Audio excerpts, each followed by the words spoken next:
We'll see. We'll see. We 100% focus on this fight, but everything is possible. Right? If you got another man coming to your house, coming in your sport, whatever you want to call it, bro, and he's calling your name, he's doing the same thing you doing, he fighting, and you put up the $250 million. I mean, would you negotiate down? no less than 200. No less than 200. Ooh.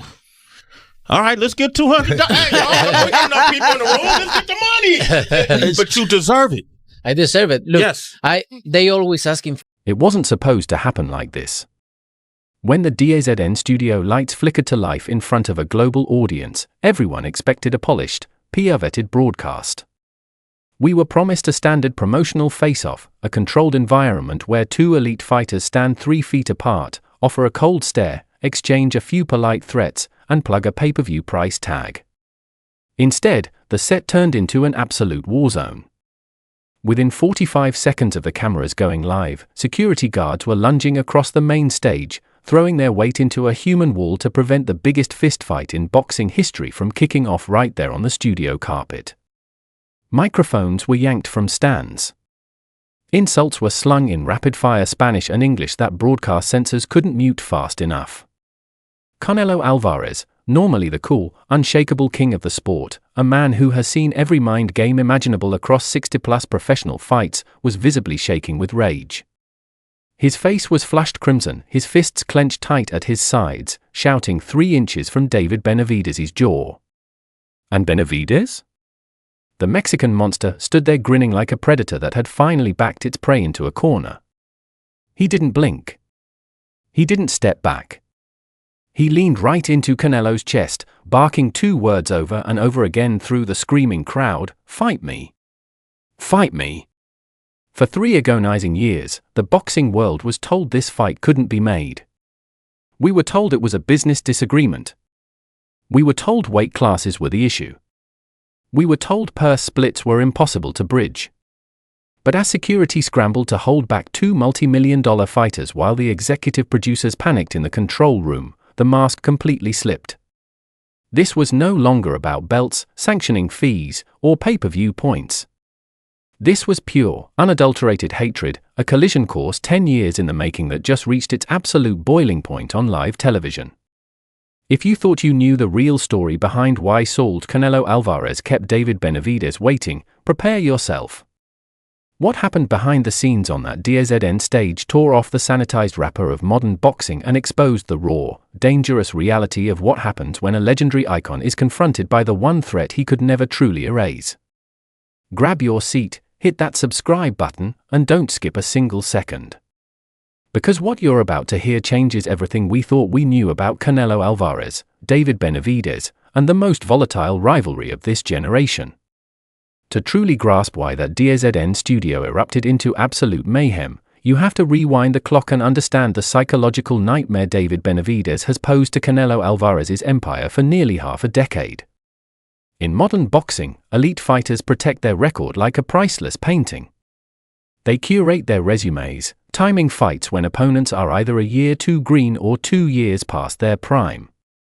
It's a delicate, high-stakes chess match played out in boardrooms by promoters, networks, and managers. For a long time, Canelo Alvarez was the absolute master of that chessboard. After sweeping through the super-middleweight division like a natural disaster, dethroning Callum Smith, stopping Billy Joe Saunders, and knocking out Caleb Plant to become the first undisputed 168-pound champion in history, Canelo stood alone at the top of the mountain. He was the face of boxing, the ultimate cash cow, and a Hall of Famer in active service. He earned the right to dictate every condition, the venue, the gloves, the ring size, the rehydration clauses, and most importantly, the opponent. But while Canelo was collecting belts and consolidating power, a terrifying shadow was growing right behind him in the exact same weight class. Enter David Benavidez. Born in Phoenix, Arizona, with deep Mexican roots, Benavidez wasn't just another prospect climbing the ranks, he was a biological anomaly. Standing 6'2" with a massive 74.5-inch reach, Benavidez moved inside a 168-pound division like a light heavyweight with the hand speed of a welterweight. He didn't just win fights, he dismantled human beings. His style wasn't sleek defensive counterpunching, it was overwhelming, suffocating, industrial-grade pressure. He threw 8 to 10 punch combinations with bad intent, backing fighters up until their conditioning collapsed and their spirit broke. By the age of 20, Benavidez became the youngest super-middleweight world champion in boxing history. He was a phenom. But more than that, he was the natural heir apparent to the crown Canelo was wearing. The boxing world naturally demanded the collision course. It made too much sense. Canelo was the established Mexican king, Benavidez was the Mexican monster, a nickname famously bestowed upon him by none other than Mike Tyson. So for me, that's why I feel like I see Canelo Alvarez and I see like, he's not as good as everybody thinks. Because the best one that fought Golovkin that first time was off clenbuterol. That was the best Canelo I've ever seen, and that's why he looked so good, because he was off clenbuterol.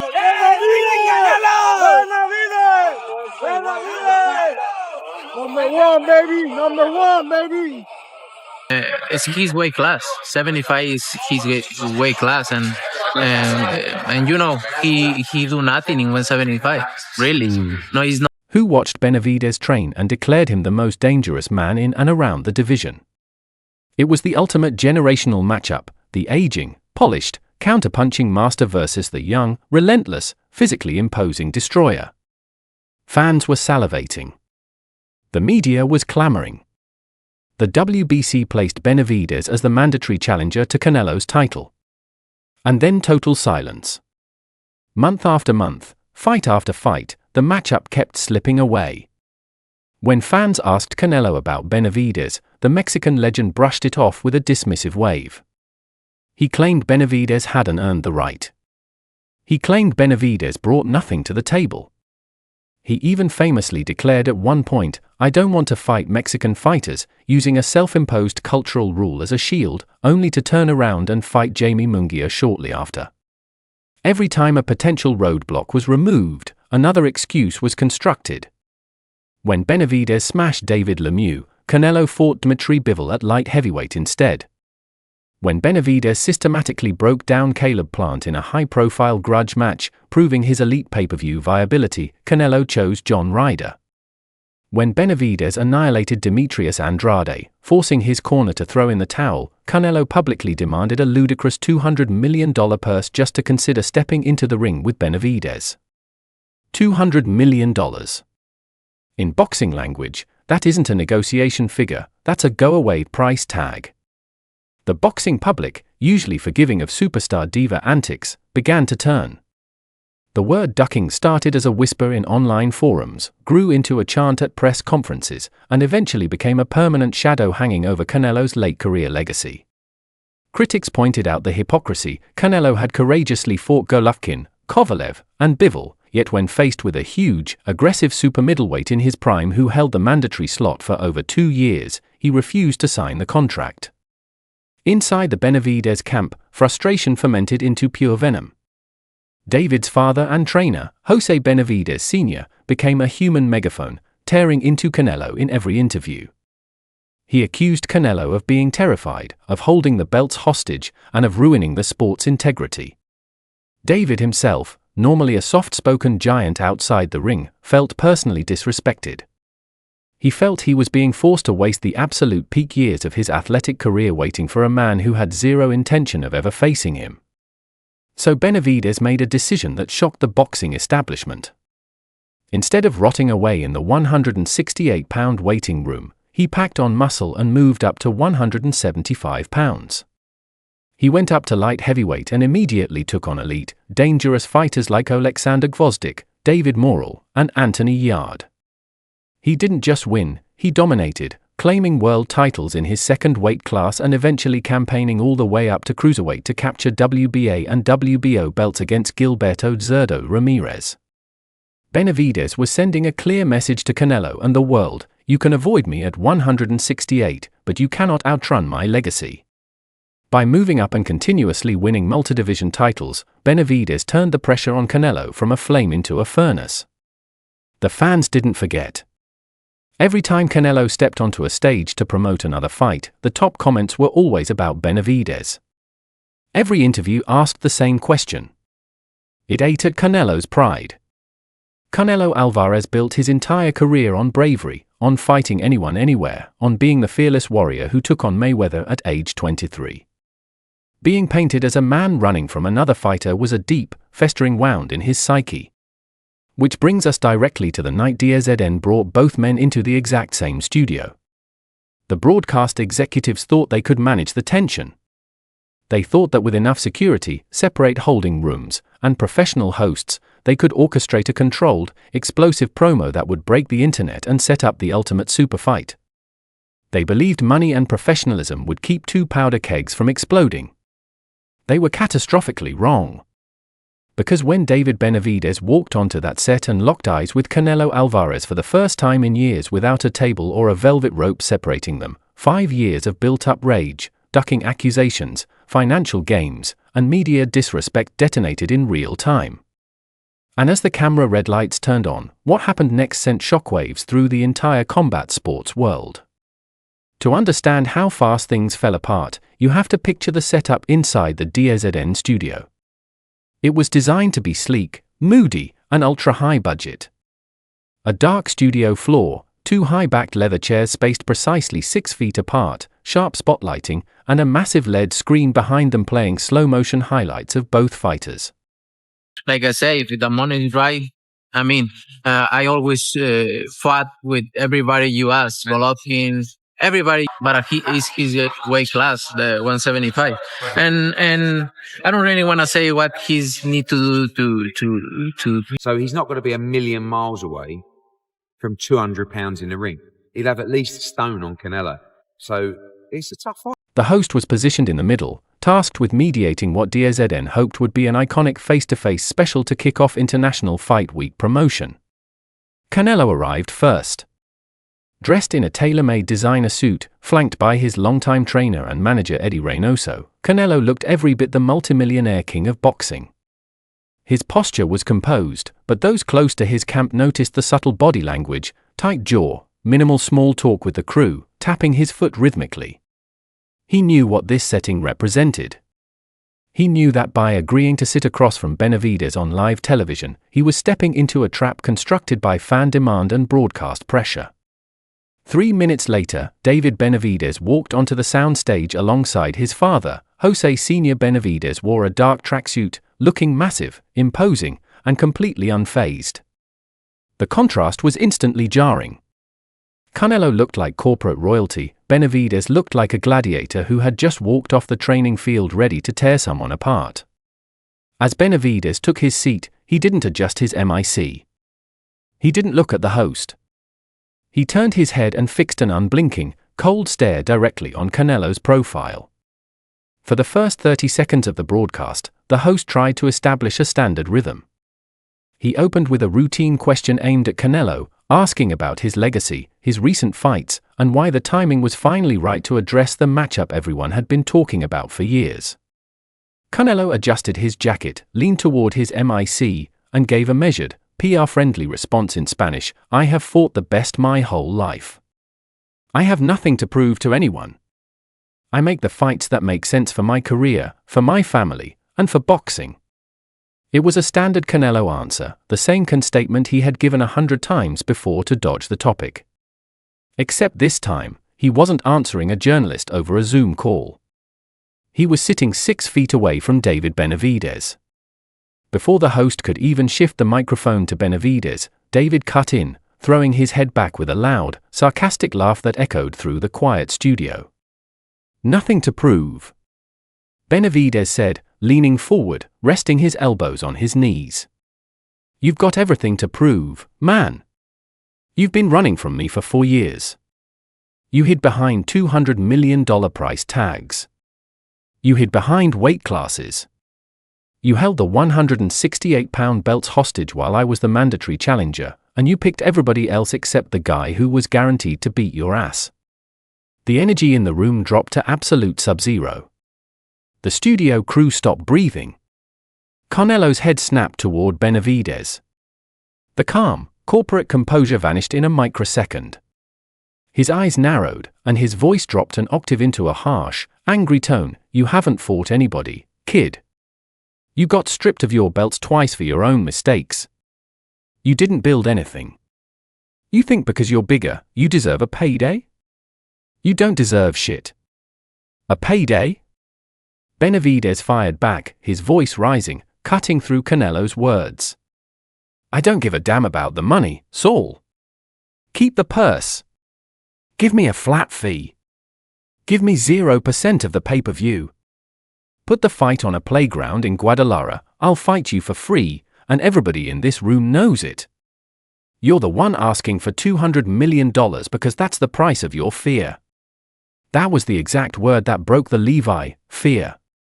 In the sport of boxing, calling a proud champion scared is an insult. Calling Canelo Alvarez, a man who stepped in against Floyd Mayweather as a kid, took on Gennady Golovkin in 36 rounds of hell, and went up to light heavyweight to fight Dmitry Bivol, fearful is an absolute declaration of nuclear war. Canelo ripped his lapel microphone off his jacket and threw it onto the table between them. He stood up abruptly, knocking his leather chair back a few inches. Say that to my face right now, cabron. Canelo shouted in Spanish, stepping around his chair and marching directly into the center space separating them. Benavidez didn't hesitate for a fraction of a second. He burst out of his seat like a released spring, towering over Canelo as he met him right in the middle of the set. Suddenly, there were no cameras, no hosts, no broadcast format. There were two elite light heavyweight super-middleweight monsters nose to nose, forehead to forehead, screaming at each other from an inch away. I'm right here. Benavidez roared, his huge frame leaning down into Canelo's space. I'm right here, little man. You talked all that shit on TV, now sign the contract. Stop running. Stop making excuses. Fight me. Canelo shoved Benavidez square in the chest with both hands. It wasn't a soft media push. It was a full force, palms open strike meant to create distance. Benavidez stumbled back half a step, absorbed the impact, laughed in Canelo's face. I've heard everybody that's been in front of me, and Canelo's no different. And I will hurt him too, and I'll take all. Turns the opponent for blade. That is easy, Snake. Now we see Benavidez cooking both Tensions. Right. Look how comfortable Use the chopping Benavidez down, is. the physicality from both. Greatest Canelo came out, the one that you guys seen that fought Triple G the first time. Mm-hmm. Bro, dude popped dirty for computer. And lunged right back forward with his hands raised. In an instant, chaos erupted. DAZN security personnel, who were standing in the shadows behind the cameras, sprinted onto the floor. For massive guards grabbed Benavidez around his torso, straining with everything they had to hold back a 200-pound professional athlete consumed by adrenaline. Eddie Reynoso and two other team members wrapped their arms around Canelo, pulling him backward as he tried to break free, swinging his arms and cursing violently in Spanish. Studio lights were bumped, swaying back and forth, casting dramatic, flickering shadows across the scene. Audio cables were yanked out of mixing boards, creating deafening static feedback over the live feed. Executive producers were screaming in the headsets, "Cut the feed! Cut to graphics! Cut to commercial!" For 45 wild, unscripted seconds, millions of viewers watching the DAZN livestream around the globe saw raw, unedited, violent confrontation before the screen suddenly blacked out and replaced the video with a generic promotional graphic and elevator music. But the damage was already done. The internet was already ablaze. Clips captured by studio crew members on their smartphones were uploaded to Twitter, Instagram, and TikTok within 3 minutes, racking up tens of millions of views instantaneously. The boxing world had just witnessed something it hadn't seen in decades, a superstar legend losing his cool completely because he was backed into a corner by the one man he could no longer silence. And as the security team worked frantically behind locked studio doors to restore order, the real story was only just beginning to unfold. When the live feed went dark, the real fight didn't stop, it just moved into the green rooms and executive suites behind the stage. To understand why this explosion was inevitable, you have to peer behind the curtain of top-level boxing promotions and analyze the quiet war that had been waging between Canelo Alvarez, David Benavidez, sanctioning bodies, and streaming networks.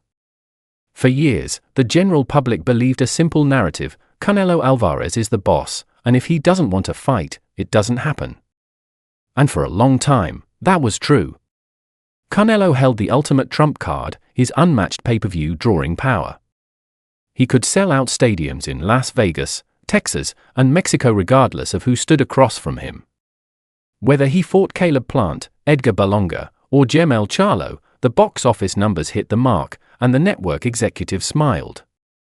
Because of that commercial dominance, sanctioning organizations like the WBC treated Canelo with unprecedented leniency. Normally, if a champion refuses to defend his belt against an official mandatory challenger for over a year, the sanctioning body strips him of the title. That is the rule. It keeps the sport fair. David Benavidez earned the WBC interim super-middleweight championship and defended it repeatedly. By every rule in the WBC rulebook, Canelo was obligated to face him or vacate the title.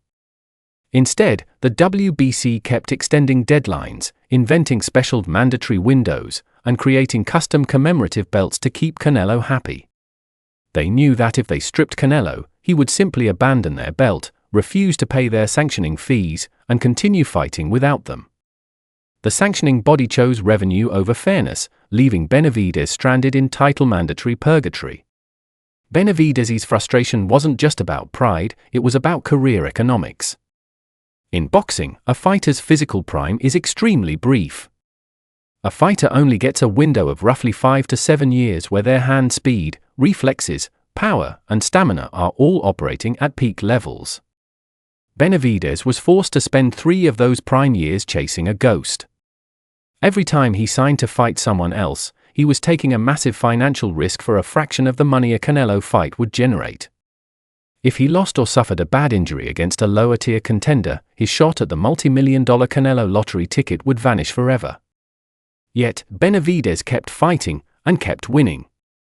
When he realized the 168-pound route was blocked by administrative politics, his move to 175 pounds was a masterstroke of tactical pressure. He went straight into deep waters. Stopping Anthony Yarde in Riyadh and dominating light heavyweight champions proved 2 critical things to the boxing world. First, Benavidez's power and relentless volume translated effortlessly to higher weight classes. Second, he was willing to take real risks while Canelo was being accused of taking safe options. Then came the Terence Crawford factor, which shifted the entire power dynamic of modern boxing. When Terence Bud Crawford moved up weight classes and pulled off historic performances, the debate around pound-for-pound supremacy became intensely uncomfortable for Canelo's team. Clenbuterol. That was the best Canelo I've ever seen, and that's why he looked so good, because he was off Clenbuterol. Whoa. Well, that was the best Ryan Garcia I ever seen.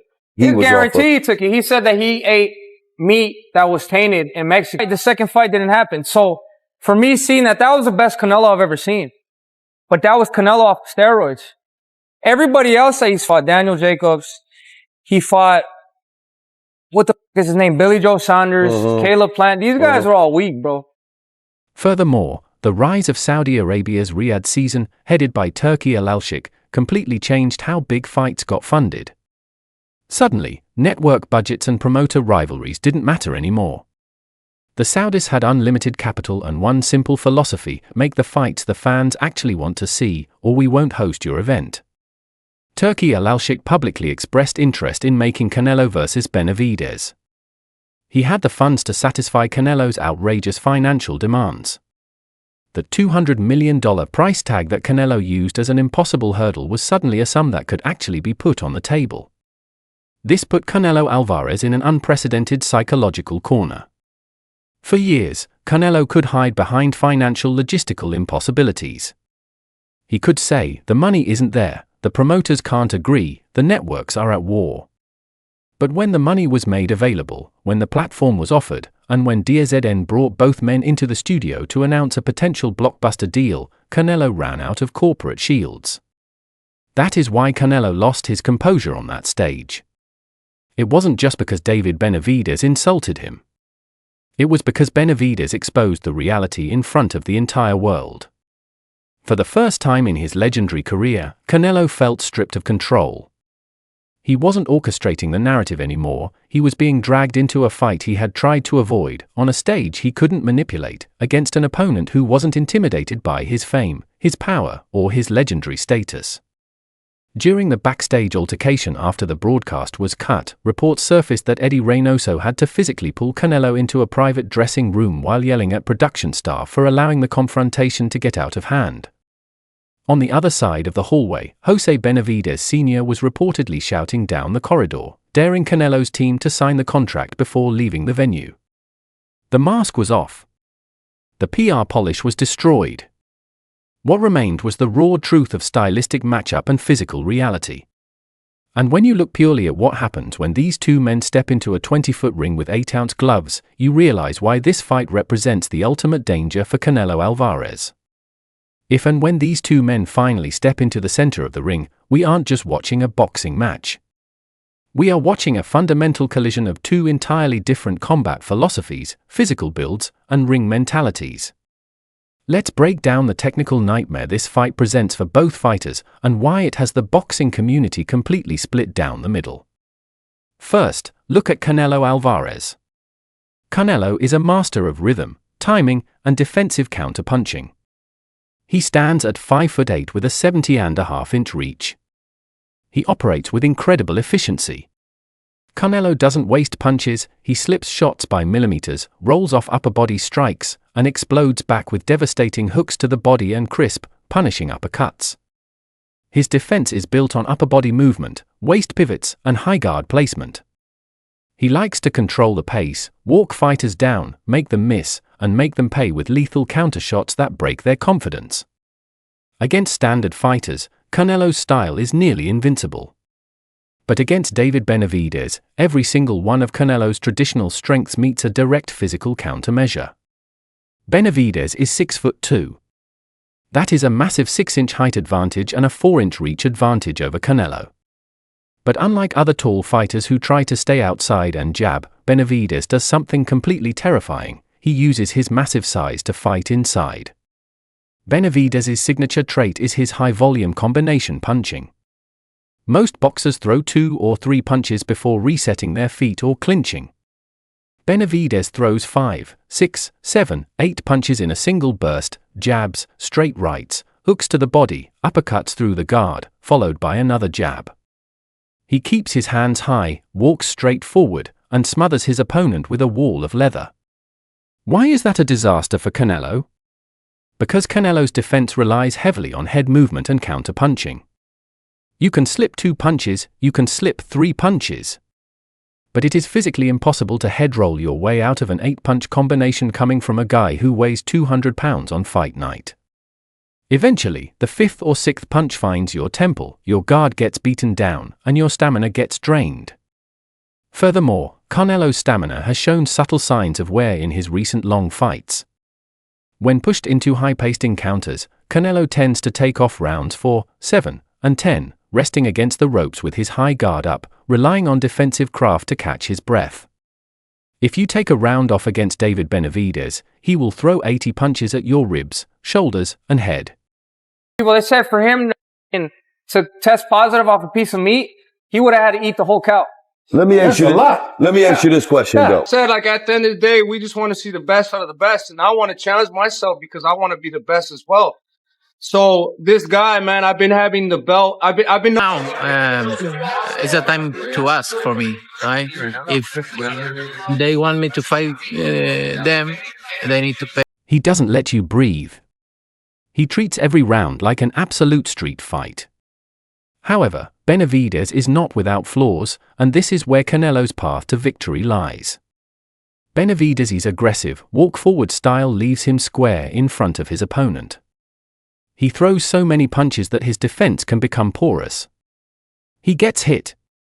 In his fights against Caleb Plant and Alexander Gvozdyk, Benavidez ate sharp, clean countershots while marching forward. If you leave an opening against Canelo Alvarez, you aren't just taking a punch, you're absorbing a bone-shattering counter left hook to the liver or a right cross to the chin. Canelo possesses elite, fight-ending single-shot power.